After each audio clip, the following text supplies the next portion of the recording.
ప్రేసలా నువ్వు మాట్లాడేది తెలుసు, నువ్వు ఆలోచించేది సమస్తం తెలుసు.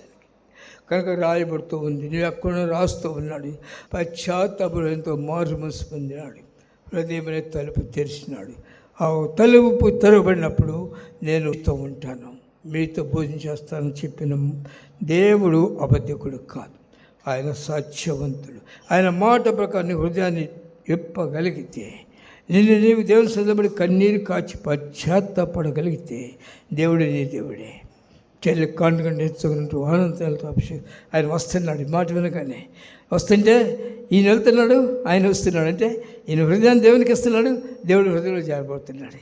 అయితే అక్కడికి వచ్చినప్పుడు ఏం చేసి తెలిసిన, ఆ కొట్టివాడు అయినందున జనులు గుంపు కూడిండటం వలన యేసుప్రభువును చూచుటకు మేడి చెట్టు ఎక్కాను అని వ్రాయబడింది. అక్కడ లోకసువార్త 19వ అధ్యాయంలో ఆ మాట వ్రాయబడింది. కనుక ఇప్పుడు పొట్టివాడు అంటే కొరసబుద్ధి గలవాడు లోకంలో ఉన్నాడు. జనులు గుంపుకుంటే తనలో తన పాపంలో అన్నీ తన చుట్టూ ఉన్నాయి. ప్రేసల రక్షింప నేరకినట్లు యెహోవాస్తములు కూర్చోకలేదు, వెన నేరకినట్లు ఆయన చెవులు మందం కలేదు. మీ పాపములు మీ దోషములు ఆయనకి మీకు మధ్యలో నిలబడినాయి. ఇవన్నీ చుట్టూ ఉన్నాయి. కనుక ఏం చేయాలా? మేడి చెట్టు ఎక్కినని వ్రాయబడింది. ప్రేసల మేడి చెట్టు అంటే సిలువకు గుర్తు. అవమానములు, నిందలు అన్నీ. పాపం చేసినప్పుడు సిగ్గుపడక కానీ పాపాన్ని ఒప్పుకుంటానికి సిగ్గుపడకూడదు. తప్పు చేసినప్పుడు సిగ్గుపడదు కానీ తప్పును ఒప్పుకుంటానికి సిగ్గుపడదు. ధైర్యం రావాలి. కనుక చెట్టు ఎక్కినంటే అర్థం ఏంటంటే, ప్రేసలరా ఎవరెవరిని బాధపరిచాడు, ఎవరినెవరిని ఏం చేశాడో అన్నీ కూడా క్షమాపణ కోరుతున్నాడు. ఇది ముఖ్యము.